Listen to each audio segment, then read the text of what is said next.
Hello and welcome to Cinema Craptaculus, where we say a bad movie is just as hard to make as a good one, just a lot easier to make fun of. This is Dave, and with me are my uncrappy co-hosts, Stephanie. And John. First, there was Predator. Then Predator 2. Then Predators. Then The Predator. In this latest installment, 20th Century went against horror movie sequel naming conventions, see Scream and Halloween, and came up with a completely new title. Prey. Here's the rapid recap to catch you up. Rapid recap! In the Predator franchise's fifth movie, if you don't count the Alien vs. Predator series, we go back in time to 1719 and the northern Great Plains to witness the creature's very first visit to Earth. This time, the Predator has its sights set on Naru, a skilled female Comanche warrior who fights against misogyny, fur trappers, and of course, the alien hunter. But when the two go at it, who is the hunted and who is really the prey? Aha! Work the name of the movie right in there, huh? It's Prey, everybody! Prey! Prey! Prey! That's why we pray. That's exactly what Dave was saying. He was like, MC Hammer! And I'm like, you guys! That's from 1992! Oh, well, that's the song we're going to have to sing out on. You've got to pray. I just want to say, how hard is it to say 20th century without saying Fox afterwards? It's going to take a while. I don't know why they felt it was necessary to get rid of that. Well, because Fox is still its own entity owned by News Corp, Fox station and all that. So they own Fox properties, but not the name Fox, I think. I understand. I don't know. But it was nice to hear it, and it was weird to hear it. Hulu presents. Welcome to the 2022 streaming world. They own the fanfare. Well, all I've learned is I'm pretty much Pavlov's dog, so maybe I'm the prey. Well, speaking of Prey, so this movie, like we were saying in our intro, was that it is the latest in the Predator series about the alien hunter. And they've established already kind of the lore of the Predators, like that they do this. This is sort of like their Rumspringa or sort of like their walkabout. It's a thing where they just send their youth to the planet or in a planet and fight whatever they can fight, right? Yeah. I think I pretty much got that. Here's what I realized about the Predator films while watching this. I'm not a fan. I'm just not a fan of the Predator films. I kind of got it in the first film, and after that, The Predator was fun because Shane Black did it, and, but I don't think I've ever not fallen asleep in the third act of the first Predator with Arnold Schwarzenegger. I never saw the third Predators, and then Predator 2. It's gotta be like, yeah, that's right.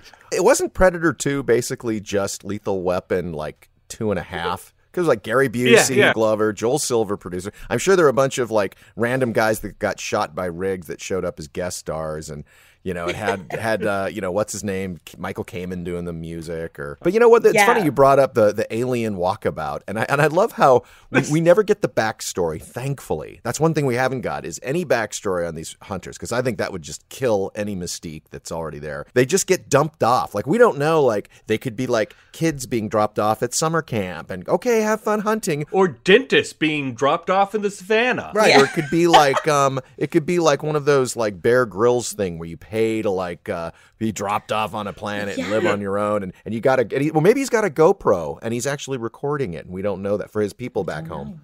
He is probably a Predator TikTok star. You are right. Yes. And here's the thing. An influencer. The Predators, they come down to Earth and they're massively overpowering. They have weapons well beyond our capabilities. So what is the thrill of that hunt? I mean, you're not a safari hunter either. I mean, lions don't have guns. So, I mean, it's sort of That's the thing it equates. It does. And you know what? I think those people are assholes. I think the Predator's an asshole. And I'm done with the Predator franchise. That's what I'm saying. You heard it here first, folks. Dave is done. Without their weapons, to your point, lions don't have guns. And if we didn't have guns, we would be very much prey. But the minute we get a gun in our hands, we're now the predator. So you would think that you would design a predator that'd be kind of mild and meek with like these incredible lasers. No, without the lasers and the guided arrows, he's still a badass that could kill any human with just a swat. Yeah, he's got hand-to-hand combat skills. He does. We assume it's a he. Oh, she. Yeah, or they. Yeah, they have hand-to-hand combat skills. I mean, I think that goes for every predator that lands on Earth, too. Like, they seem really well equipped to defend themselves. And, I mean, as we see in this movie, in Prey, the predator that's on Earth, like finds this grizzly bear and, like, just launches himself at the bear. Like, he goes for it. It's like... come at me, bear. Like, that was basically what this predator was doing. And I was like, holy shit. Did you think that the bear, like, totally, like, whooped his ass and then out of nowhere, the predator's fine? It looked like he got stomped on and bit pretty hard. I felt that way a couple of times. It looked very Revenant. But nope, the predator's fine. Got a couple of little fluorescent blood leaks. But other than that, he could just totally pick up this bear and throw him. And it wasn't like the predator is not, like... self-healing, because you have this sequence where it's like stitching itself together, soldering its wounds or whatever, like yes. Did I say that right? Soldering? Yeah, soldering. And he's just sort of, I mean, it could be soldering. I mean, that's exactly like, it looked like he had a little cooking blowtorch, something you use to like melt the sugar on top of, creme brulee. And it was just like going to town on his wounds. He's like, good thing I brought my creme brulee torch. Right? Hunter Brulee. I got it at Costco for $5. I watched this film with my spouse, or as they say over here, partner. And it's interesting because she just had no clue about the original. I think she may have seen it like with her, like on a VHS copy on a night with friends, but doesn't remember it all. Whereas I, of course, have memorized the original John McTiernan movie with Schwarzenegger and Carl Weathers and that whole crew. And so I was constantly saying, oh, that's a callback. That's a callback. Like when he's fixing himself, that's a callback. So there's all these like homages, callbacks. And then I realized like, wait a minute, is this intended to be a prequel that falls in line? Or is it like kind of a reboot? Because it could be either or, cleverly setting it 300 years ago. It's a prequel. Yeah, I think it's officially a prequel. And you know why I say that? Why? Because of that gun. Because of that thing that the French dude had, which doesn't make any sense. Because I did a little deep dive in here.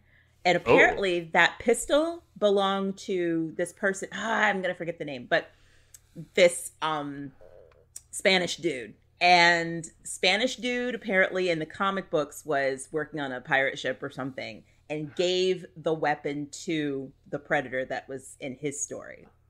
Oh my God! There's a whole Predator expanded universe. Was the Spanish dude named Richard Albert, and he ran into a guy named Jacob that gave him everlasting life as long as he stayed on the island, and it's all connected to Lost.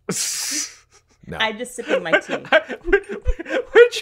How'd you make that leap? That was phenomenal. I don't know. It's my brain. So I'm trying to think about the guys writing this film. They obviously, no one wants to see another sequel because even the Shane Black written one kind of bombed. So I'm trying to see the leap of like, well, why don't we do a prequel? Which you could see people nodding, going, oh, okay. How they landed on Dances with Wolves / The Revenant is interesting to me. Fascinating, actually. Well, they already hinted in the lore of Predator that the Predators were not new to Earth. Like, they'd been coming for a long time. And they did that back in Predator 2. When they had that pistol that had the date on it, 1719, it was supposed to be this big, like, oh, you mean the Predators have been here for over 2 centuries? You know, that kind of thing. This was back, what was it? When that movie came out, like in 90? 91, 92, I think. The original Predators, you know, when they finally get some intel from, who was it? Maria Conchita Alonso. Is that who it was? Or No, she was in the Running Maria Man. Shriver. Oh, sorry, wrong Schwarzenegger in an 80s film.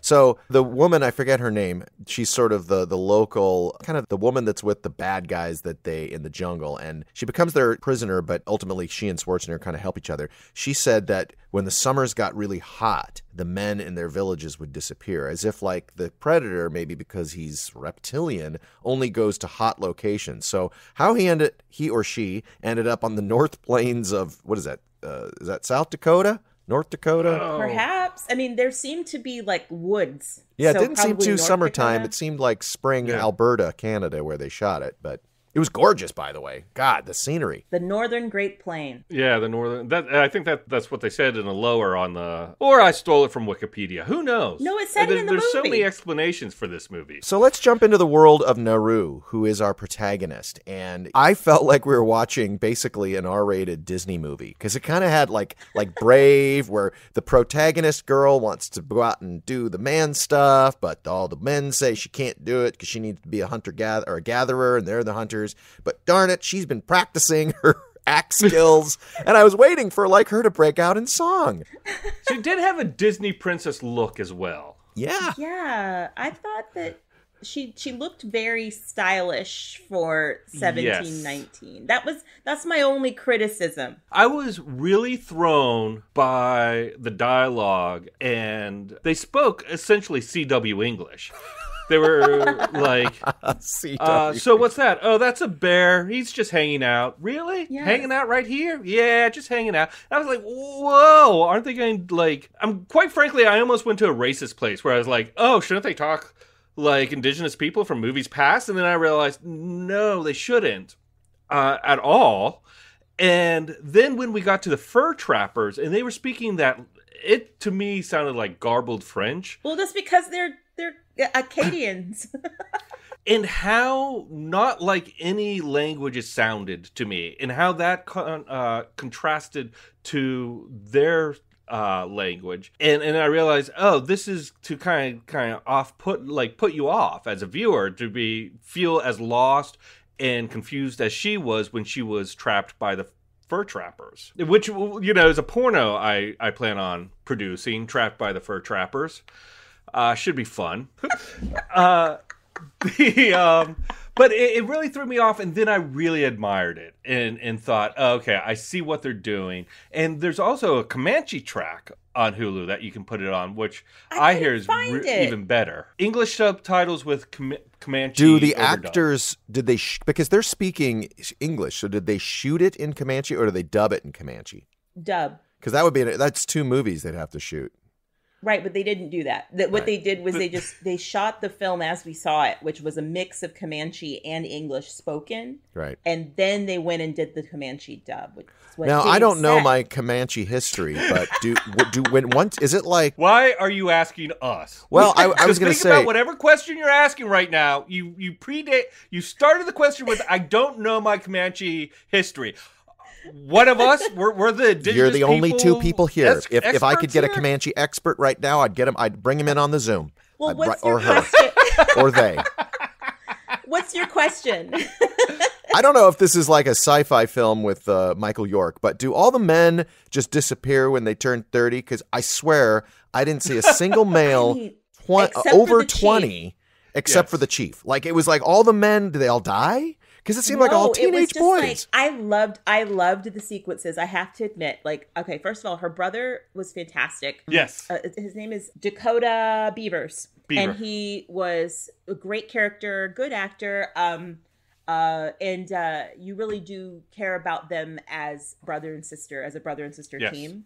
Right. But I was definitely amused by his group of dude bros. Like, he just had he had his posse, his entourage, and they were really, really, like, you know, they were the ones that are like, oh, I gotta like pop a squat. You know, and I was like, what's going on here? I was like waiting, like, what is the Comanche equivalent for like Monster Energy drink? Because I feel like they'd be carrying those in their pouches. They'd be like, They were bro dudes. Yeah. It's like, whoa, there's like a bear, man. Gotta go kill it. You know, I think that they did a great job of throwing us quietly into the world of Comanche life. They didn't spend too much time. They didn't want to go full Dances with Wolves where we just are nonstop talking to all these people in the village. They really focused on her with her brother. We see a little bit with, I guess that was her mother. Yeah. Then they just get out into the wilds. We kind of get off to the races with getting to the predator, and I like that. I think what was weird, though, was that I think they made an effort to show a lot of the predator right away. They said, we're not going to try to do what they did in the first film and kind of keep a mystery until midway. Like everybody knows what they're signing up for. So let's show him like pulling out his Swiss Army knife and let's show the spaceships flying into the valley, or it's like, oh yeah, like this is. And is there some sort of plug-in in filmmaking where if you're going to have CGI spaceship land through cloud, it has to create this sort of funnel cloud formation where it sucks the clouds with it? I'm like, can't it just pop through the cloud like an airplane? Like, why does it create its own little storm system like Independence Day? Anti-gravity, I guess. Interstellar. Anti-gravity. But I love, we spent time with the hunter as he's like, he's like observing like this poor little rabbit. And he's like, okay, that's probably prey. And then what's this thing? And it's like a wolf. Was it a wolf or a mountain lion? I can't remember. Oh, that's it was right. A wolf. Yes. So, he's like playing, Richard Attenborough. I could see him narrating on his GoPro back to his. So here we are. The prey is about to, do I step in? I don't know. And yes, I think he does step in and just destroy this poor wolf. There was a lot of. Can we talk about the animals in this? Like, okay, first of all, there were a lot of CGI animals. Okay? Well, you kind of have to. Like I think there's a lot of rules about what you can and can't do. Which made it better, because I was super frightened. I was like, okay, we're talking about hunting animals. We're watching the predator hunt animals. We're watching, and I was like, and then she had this dog. Sorry, and I was like, dog, please don't hurt this dog. Yes. Every scene you see the dog, you're like, oh, please God, no. Please God, no. Don't hurt the dog. Showing up, and I'm like, get out of this scene. Don't be in this scene. We see the dog get stuck in a trap. We're like, oh, thankfully it's just the tail. Yes, it'll survive. Right. Yeah, and it was just so, I was on pins and needles every time that little dog was in every scene. And the dog's fine, everyone. Just so you know, there was no dog problems. No dogs were harmed in the watching of this movie. Correct. But bears and wolves and people. And lions. There was a mountain lion, They're a big all one. fucked. Yeah, rabbits. No, she was a little bit like Mowgli. And I say that because Mowgli also was not trusted to stand on his own 2 feet against the wild, and his family protectors thought that he wasn't ready. And so, she has to prove herself. And I think what I liked about the way they set up, I mean, yeah, we see her throwing axes and she can kind of be a badass, but I like that they set her up as she's a medicine woman, as if that's sort of kind of like a mediocre skill set back in the village. Like, oh yeah, you're the medicine woman. But when shit gets real, that's who you want to have. And she's got like these cool ways to access the flora, including these little orange little flowers or berries that lower your body temperature, which saw that a mile away of how that was going to get used if you know your predator lore. But still, I thought it was clever that she was like a little bit of MacGyver, a little bit of Dr. Quinn medicine woman, a little bit of sort of a shaman, with the alchemy. That was cool. She had skills. Mm-hmm. Okay, so favorite sequence, because thinking of all the sequences, we had her in the quicksand, we had her in the mud, we had her in the bear scene, we had her with the fur trappers, the big fur trapper sequence. I was surprised they got to that so quickly. I was like, oh, this is like the big, but I was wrong. It was just this close to big scene. Is that the one where she's in the cage? Well, no, just when they go out it? into the woods, when she and her brother are in the tied to the tree. Oh, yes. I would say just the taking on the fur trappers, because there is a little bit of, you can't help with these movies, but just, especially this one where you're feeling really shitty about what was done to these people and how this beautiful land was just spoiled by European exploration, for lack of a better word. And while I didn't see it as like bloodlust, I've just found it really kind of kind of a well done action scene where she just takes all these guys out like a ninja. Oh yeah. Well, that was, gosh, you're right. So that was 2 sequences. So you had the predator fighting the hunters or the fur trappers, and then you had her fighting the remaining fur trapper, and a dog is there. It was almost like it was almost the writers like were getting ready to go right into the sequence with the hunter and her, and then they're like, no, wait a minute. They basically tied her up and we're going to like rape her and torture her brother. We need to kind of like have some comeuppance.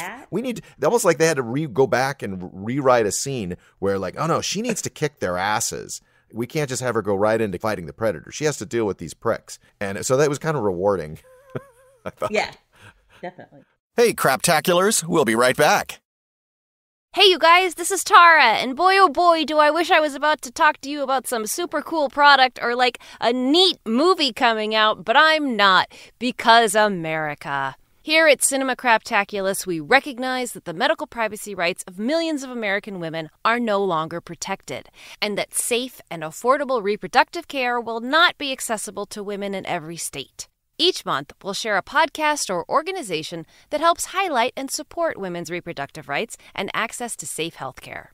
And this is John. This month, we'd like to highlight the Brigid Alliance, which is a referral-based service that provides travel, food, lodging, childcare, and other logistical support for people seeking abortions in an environment increasingly hostile towards women's reproductive care. For information on how to donate to the Brigid Alliance, or if you are in need of their services, go to brigidalliance.org. That's all one word, BRIGID alliance.org. Thank you.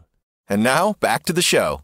I liked how the movie built and built. I mean, definitely one of my favorite sequences was the fur trappers. From the moment she's caught until she kills them, I really enjoyed. To me, that's where the movie really started, because I was a little bored getting to that point. But I do really appreciate how the filmmakers did this slow boil build. She's just hunting, and as the hunting gets worse and worse and worse. Like first it's just like hunting for rabbit and stuff, and then it's a bear, and then it's humans, and then it's the predator.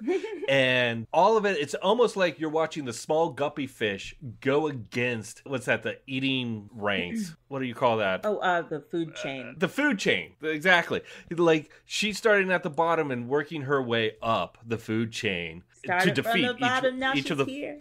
Sorry. Yeah.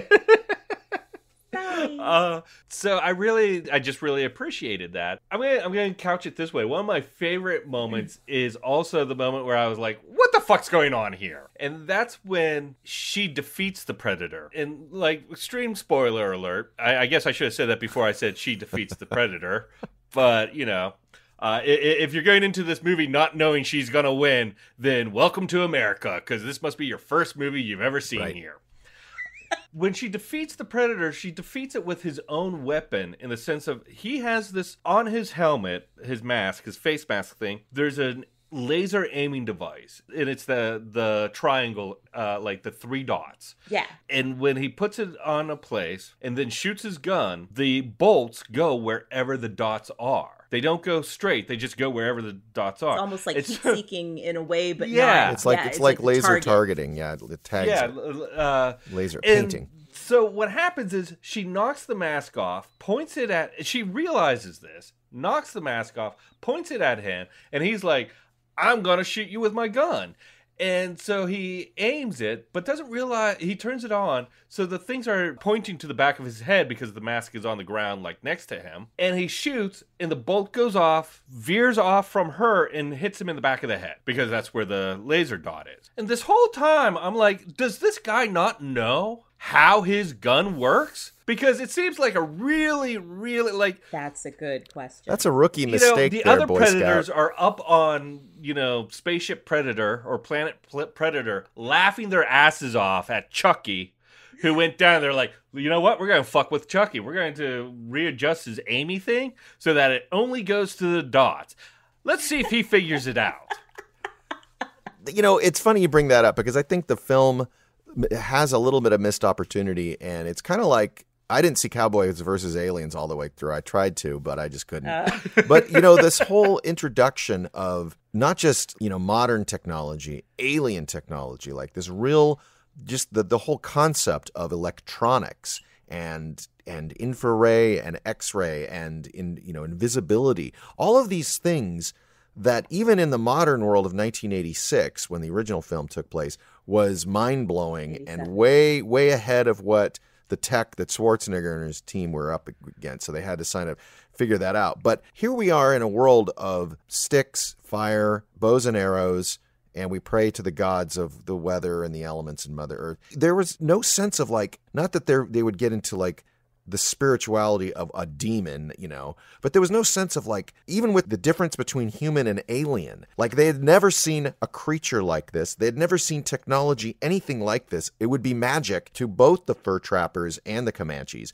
And there was no this sort of sense, I get it, you don't have time to stop when your life's in danger to go, wow, is this, what's going on? Yeah. How do I rationalize this in my world? She just says, there's a monster, and nobody believes her. But this is like ground shaking to their whole existence, right? Yeah, or even the fur trappers. They had an opportunity to talk about it because they say they're talking to her and saying, what is it? Do you know that thing? Like, did you see that thing? Because we think it's a hunter too. And I'm like, how in the world would you know that? And then they had like a little like disc or something that was like glowing, and they were like, it comes and it hunts, whatever, you know. And I was looking for the best, and I was like, and it's not just a disc; it like slices limbs off. Did you notice it was like a little? Flicked out to a switchblade, and then when you put it around someone's leg, it just amputates it. I mean, this is not stuff you could buy at like a trapping store, or even if you go take a train to the nearest. Well, they didn't have trains then, but I mean, yeah, it's just I just felt like there could have been moments of where everybody just shits their pants at what they're seeing. But that didn't happen. You're right. Yeah. There was no pants shitting. I thought that it was very interesting about like let's talk a little bit about the Predator. Like the design of the Predator in this was so cool because I kind of felt that it itself represented something that would have been 300 years ago. Like it would have been like almost 300 years ago from Arnold Schwarzenegger's movie too. So it looked like it was even more like rustic, like its helmet looked a little more handmade, like its armor and all of that. And I was like, oh well, their society was progressing too. Like the Predators were also. That spaceship was very 1930s. It was but was that the spaceship that was in The Thing? Because you remember they were saying that The Thing, people are trying to tie the Predator. It's all an expanded universe. The Thing. Yeah. But anyway, yeah, I thought that the way that the Predator looked in this movie looked really cool. And how, like he probably didn't know how his weapons, they probably gave him the weapons and said, this is what you paid for. Have a great trip. And he went down there and kind of knew how things worked, but didn't really know how they worked. Because he kind of was in over his head a little bit with that bear. Like just a little bit with that bear. Yeah, you're right. Which was my favorite sequence. I thought that was a really great intro for the Predator. I thought that having him appear, or having the Predator appear while he's fighting this bear, and the blood of the bear is like dripping down over it, and like it was like, ooh, that's great. I liked that sequence. The stunt performer is he was amazing. I don't know if it's the same person in the costume throughout, but definitely during the fighting sequence, it was somebody who knew, and so therefore it couldn't be someone too large. Kevin Peter Hall, the late Kevin Peter Hall, I think it was, who also played Harry and the Hendersons. He was huge. He wasn't big, like muscular, but he was tall. He towered over Arnold Schwarzenegger. So there really was this massive size. And in subsequent movies, I think they kind of played with it. But I thought they did good casting with this guy because whoever it was wasn't as big as maybe, and of course they might have cast the other humans smaller. But boy, could that person could move. I mean, there was some good moves like. Sometimes they hide it with the editing a little too much, but definitely somebody could fight. And I don't know if she did her own stunts in the fighting too, but it was pretty impressive what they had that character do. She looked good. I mean, it looked like it was her. Mm-hmm. If it was or was not, they pulled it off.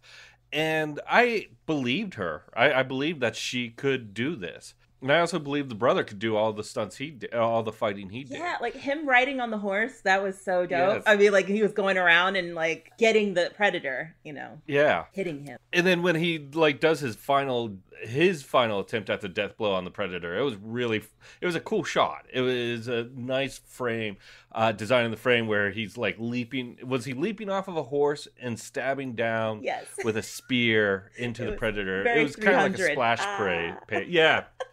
Very 300. What's interesting about this entry is that if you haven't seen the other films, or particularly the first one, then you come in and it's it is what it is. But if you have seen the original, it was funny. It had some great Schwarzenegger lines, and there was some real moments of, like, it was creepy in moments, and it had that great Alan Silvestri score.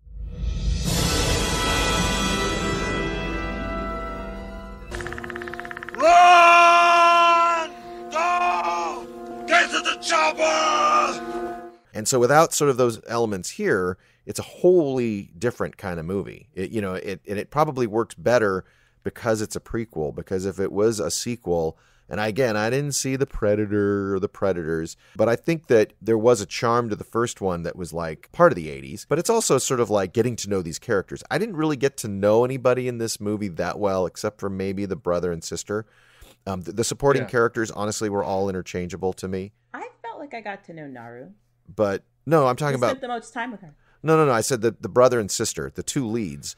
But other than that, all the supporting people, there was nobody memorable, especially the French guys. They're all just kind of these gross bearded guys. I was actively seeking English subtitles for them that did not exist. Am I wrong here? Did I miss something? No, they didn't. Oh, I don't know. They didn't translate the French trappers. I don't think they needed to, and I think it kind of added to the kind of the creepiness when they got her. I think it was intentional not to make it. But they were just talking so much. Language. They were talking so much that I was like, am I missing something? I mean, like, it's one thing to have like one guy say a line that you can kind of get what they're saying, but they were having like whole scenes of them just talking to each other in that French that is kind of, North American bastardized, I guess. I don't know. But like they were just like for ages talking. And I'm like, am I like, what's going on? Am I missing information?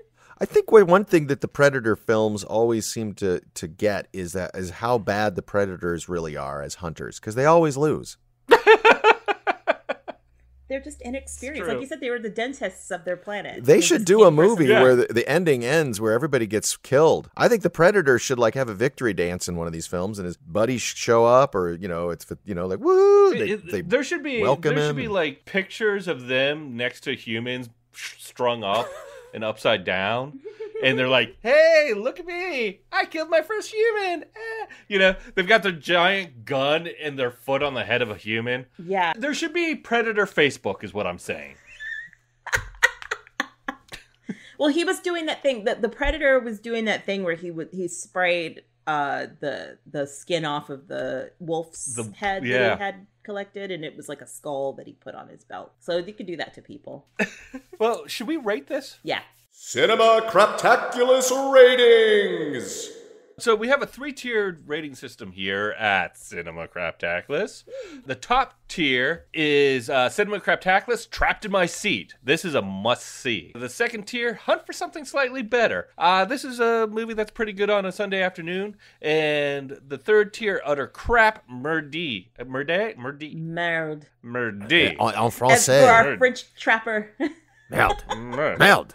But that's Utter Crap. So I would rate this as a Trapped in My Seat. I am not like a huge Predator series fan. I didn't see a couple of the movies in the series, so I'm kind of not that into it. I understand it, and I understand what I like about it is the action, and I like the innovation that has to happen because it's usually people who are not equipped to fight an intergalactic hunter. But I thought this was well done. I really appreciated the characterization. Like, I really got into her world. I really liked how they took it back in time, and some of the sequences were so badass, and it was exciting and fun. And I think that they didn't try too hard to make it like girls can do anything, like it wasn't. There were a couple of scenes where I was like, are we going in this direction? And it kind of touched the toe in there, dipped the toe a little bit in that, but there were no grand speeches, and which I appreciated.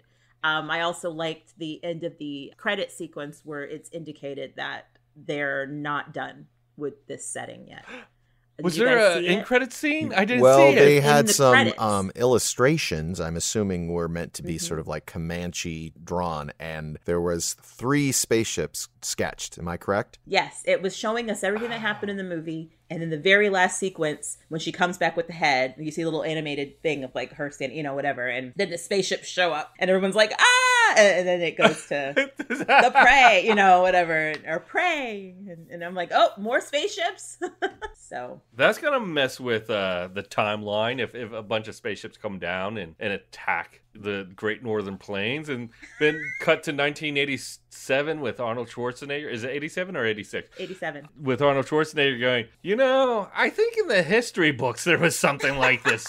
Well, that just showed up right there before the French could do anything.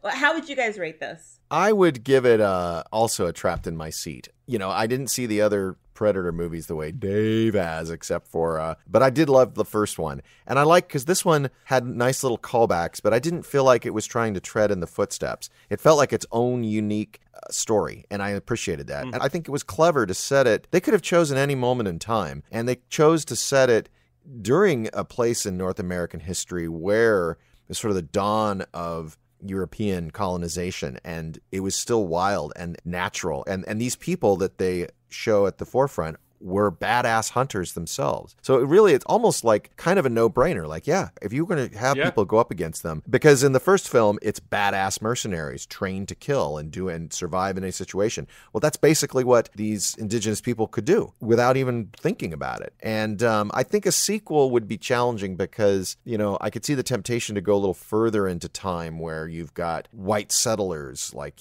Dances with Wolves intermingling with the indigenous people. And then you're kind of getting into aliens versus cowboys territory where, like, yeah, you're right. I think the history books would mention this a little bit. So if they do a sequel, I'm curious if they'll keep Naru in the same time frame, and maybe another tribe that they're having issues with comes into the mix. I don't know. We'll see. Or they break it completely, and then we end up like at Roanoke or something, and it's like, yeah, exactly. Oh, yeah. Or it'll butt up against Yellowstone 1883, and it'll be all connected. But yeah, I thought they did a great job. I liked the setting. It did not feel comped. I felt like it was all location really well. Maybe the scene in the bog had to have been some sort of set, I think. But man, it looked real. And I think they did a really good build, as you said, towards, we know there's going to be a showdown. But it didn't disappoint, and I think that they acquitted themselves. I think for a Cinema Craptaculus movie, I actually felt confident going in that we wouldn't be trashing it. I agree. I actually put this... Here's Dave to trash it. No.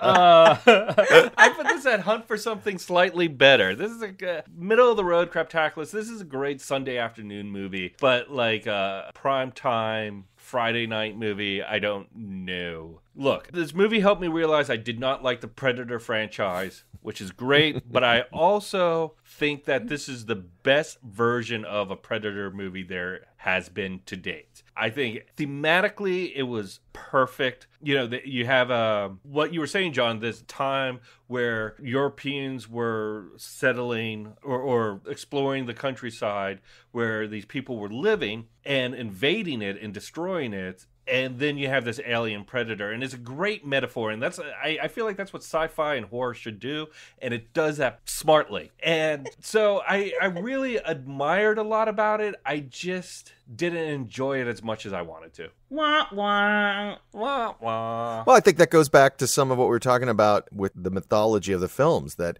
Shane Black wrote this. Did he write the original? I feel like he did.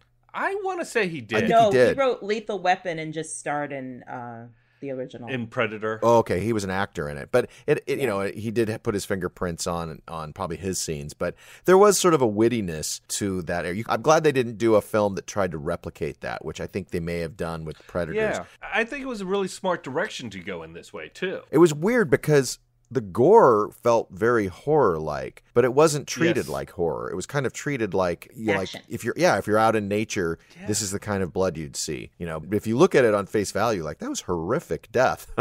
The dude bros. Yes. The dude bros. Yeah. That was sad. Well, just the wolf getting like sliced and diced. Mm-hmm. But he didn't know it hit it. It was just like, my head is now not a part of my body. Well, there's also the theme of what the predator is doing, just collecting trophies. And then they juxtapose that to these people that hunt for sustenance, and they respect the creatures that they take out. And then they cut in that little Dances with Wolves scene where she comes upon all those buffalo that have just been haplessly and heartlessly skinned without any of the, at least they use them for like, we eat it and we use the bones, and that was kind of, to your point, paralleled with the Predator. The Predator is even worse in a way because those people are at least profiting, but they're at least maybe, I don't know, feeding their families back in France. The Predator is that asshole hunter. I didn't say Republican. Who just goes for sport, wants to like show off, has no regard. Just wants to kill something. This guy owns a sandwich shop back on his planet. Yeah, exactly. It's a prolific sub-chain. He saved up for 15 years to go on this trip. I'm sure that somewhere... Well, thanks for joining us on this Cinema Craptaculus journey. This is Dave, and ever present with me are... Stephanie. And John. And remember, a bad movie is just as hard to make as a good one. It's just a lot easier to make fun of. We were like all mid-sentence like, oh, well, thanks for... Dave, like, we're slamming the door shut. We've got to pray. Got to pray. We got to pray. Pray. Hey, Craptaculus fans, thank you to our listeners and our sponsors for supporting us. And hey, if there is a movie that you would just love for us to review, or you have comments about our shows like praise or complaints and gripes, please shout it to our attention at Craptaculus on Twitter and Instagram. And if you haven't checked out all of our various Cinema Craptaculus shows, you are missing out on some good stuff. There's B-Sides, Real Debates, The Expanded Universe, and Cinema Craptaculus itself. Now, you go and have yourself a craptacular day.